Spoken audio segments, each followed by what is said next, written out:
Hi, friends. It has been a while, and I hope you're doing well.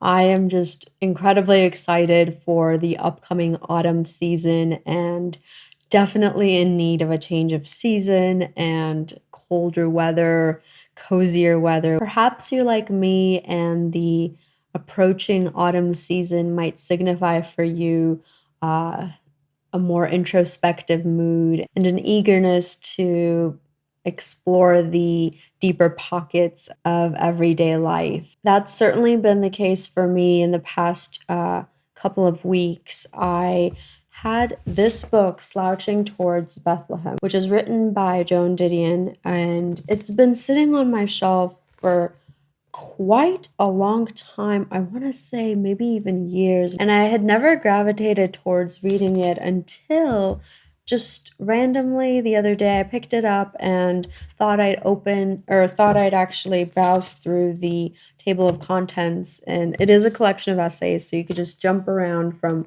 one part of the book to the other. You don't have to read it sequentially, but I just randomly happened to jump over to an essay that had to do with notebooks and why Joan had kept a notebook and why she continued doing so throughout her life. Joan titled this essay on keeping a notebook, and it was written in 1966, the year my dad was born.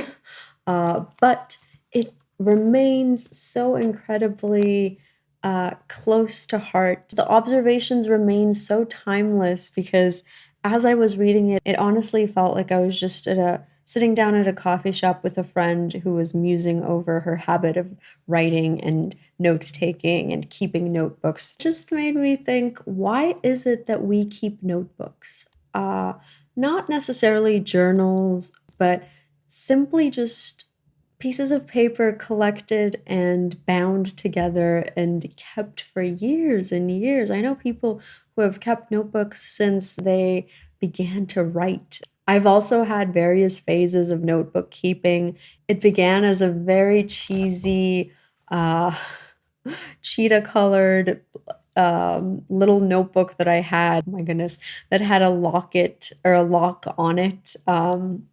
As though, I kept in it the world's secrets. That cheesiness transitioned into the romantic era of notebook keeping and adolescence. I swapped the cheetah print with something a bit more elegant and pink and refined. A factual record of my days then phased out into a more introspective taking of notes. I started jotting things down, not for the sake of memory and remembering them down the line, but instead just trying to make sense of things around me and sort of give a psychological analysis to various things that happened in life. So I did gravitate toward the title on keeping a notebook and was really excited to dig into some of the insight that Joan might offer. And my goodness, did she deliver! She starts off with a random note that she had written down on a dirty wrapper in a hotel bar on an August Monday morning. And she ponders, why did I write it down? In order to remember, of course, but exactly what was it I wanted to remember? How much of it actually happened? Did any of it? Why do I keep a notebook at all? It is easy to deceive oneself on all those scores. The impulse to write things down is a peculiarly compulsive one, inexplicable to those who do not share it, useful only accidentally, only secondarily, in the way that any compulsion tries to justify itself. I suppose that it begins or does not begin in the cradle.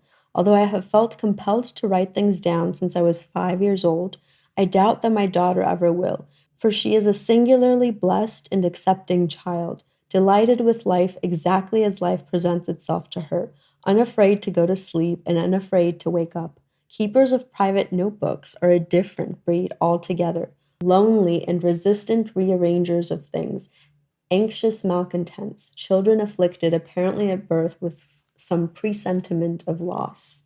She goes on to say that keeping a notebook had never been to her an attempt to retain an accurate factual record, which is why she was never successful at keeping a diary, for instance, or dutifully recording the day's events. She found it all to be very boring. So, having ruled that out, she gets a bit closer to the meat of things and says that maybe keeping a notebook is a way to try to record how something felt to you. She says that that's getting closer to the truth about a notebook. And then what follows is an ode to the deeply personal, meaningful only to the maker reminder. She says that we are always on our own when it comes to keeping those lines open to ourselves, because she says, your notebook will never help me nor mine you.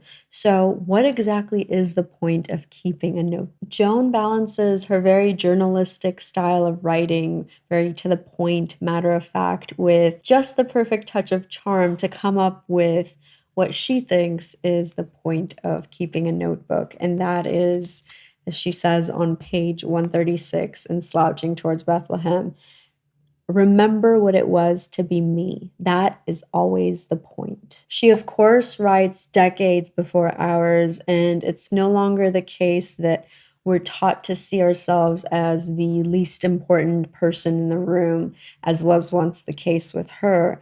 Nowadays, we have a very different self-absorbed generation, but nonetheless, that's why she is very quick to observe that it's a difficult point to admit. Her generation, according to her, was taught to view everyone around them as more interesting than themselves. But in the midst of that, she observes, our notebooks give us away, for however dutifully we record what we see around us, the common denominator of all we see is always, transparently, shamelessly, the implacable I. This begs the question, why keep a record of what it was like to be a past version of ourselves? And there's a passage here where I've annotated on the margin, oof, yes, in bright blue ink. And it reads, perhaps it is difficult to see the value in having oneself back in that kind of mood, but I do see it. I think we are well advised to keep on nodding terms with the people we used to be, whether we find them attractive company or not. Otherwise, they turn up unannounced and surprise us, come hammering on the mind's door at 4 a.m. of a bad night, and demand to know who deserted them, who betrayed them, who was going to make amends. We forget all too soon the things we thought we could never forget. We forget the loves and the betrayals alike, forget what we whispered and what we screamed, forget who we were. As I read this passage, it hit me with a pang that it is true. We are so consumed with the day-to-day of life, for instance, that we forget some of the sweeter moments of, let's say, our 19-year-old selves. How lovingly naive we may have been back then in young adulthood. How splendid it would be to have kept a page from that past. That's exactly what Joan here tries to emphasize. She says that it is a good idea to keep in touch. And I suppose that keeping in touch is what notebooks are all about. Feelings from the past unearth themselves. And she writes, it all comes back, even that recipe for sauerkraut. Even that brings it back. I was on Fire Island when I first made that sauerkraut, and it was raining, and we drank a lot of bourbon and ate the sauerkraut and went to bed at 10, and I listened to the rain in the Atlantic and felt safe. I made the sauerkraut again last night, and it did not make me feel any safer. So no matter how random the thoughts, no matter how sparse they are or how disorganized, it really doesn't matter. It's very pleasant and, at least for me, therapeutic to always be close enough to a notebook to be able to jot down. Just the other day, I opened a notebook from years ago, and it was such a pleasant feeling to reacquaint myself with that version of myself. And I think it's a nice way of saying hello to our former selves, our future selves, when we engage in writing in notebooks and keeping notebooks. And on the topic of notebooks, I can't end this video without giving my 2 cents on the notebooks that I use. I tried my hardest getting into the habit of keeping moleskins because back in university, my Daily Bruin opinion editor for our student newspaper had gifted me a moleskin, a pocket-sized moleskin, and as a sweet gesture had personalized it with my name. And so moleskins became currency of sentimental value for me. But over time, as part of my writing toolkit, I never really felt attached to moleskins. I just viewed them as, my goodness, every writer and wannabe writer always keeps a moleskin around, and it just seemed overused for me. So I was on the hunt for the perfect notebook to add to my writing toolkit, and that ended up being the Leuchtturm notebook brand. It has been such a game changer in terms of enhancing my writing experience. By the European sizing of things, I really enjoy using I believe this is the A5 size. Back from my high school days, I have been obsessed with the grid or the graph paper version of note taking. And so I always end up using gridline notebooks like this. It situates itself perfectly on the table when I'm jotting down notes, and it fits seamlessly into my purse or my on-the-go shoulder bags. The paper quality is excellent, and I've recently purchased a fountain pen, my very first fountain pen. It's the Sailor Pro Gear Slim, and the color is Dragon Palace. Paper quality of the notebook is very durable with regard to fountain pen writing, which was a pleasant surprise for me. So this is my trusted notebook. Its crowning feature for me is the very simple but elegant date designation that it has on the top of every page. And it's elegant, it's simple, I love it. With regard to daily note-taking, I use the Roterfaden notebooks. I have a leather cover that I've purchased from them that houses 2 notebooks. I can make it 3, and a daily sort of planner that looks like this, which is really cool.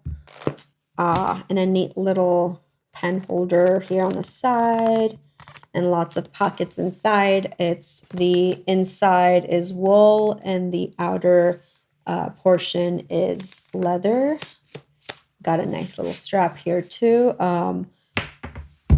And yeah, I'd be happy to discuss more of my notebook nerdiness along with pens and writing and all sorts of cool little things that I discovered recently. Hope you enjoyed this video. I am very much looking forward to reading more of the essays from Slouching Towards Bethlehem, and then perhaps moving on to another title of hers, I believe called A Year of Magical Thinking. But until then, I hope you have a lovely, lovely day wherever you are. And if not, my ears are always open and attentive, so definitely reach out.